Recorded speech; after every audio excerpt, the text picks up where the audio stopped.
بسم اللہ الرحمن الرحیم۔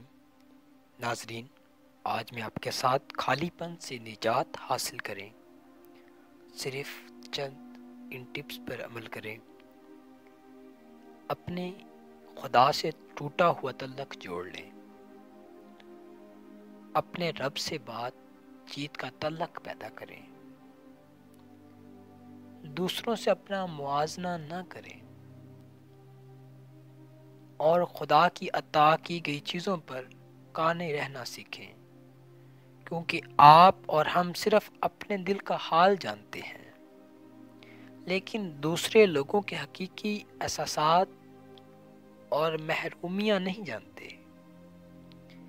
اس لیے خود کو دوسروں کے ساتھ کمپیئر نہ کریں،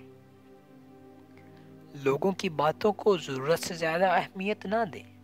ہر شخص مختلف ہے، اپنی خواہشات کو قابو میں رکھیں، اپنی زندگی کو ساتھ ساتھ انجوائے کرتے جائیں۔ زندگی گزارتے ہوئے انجوائے کریں، پرفیکشن کے پیچھے نہ بھاگیں، اپنی زندگی میں کچھ کرنا شروع کریں۔ ان 4-5 باتوں پر عمل کر کے آپ خالی پن سے نجات حاصل کر سکتے ہیں۔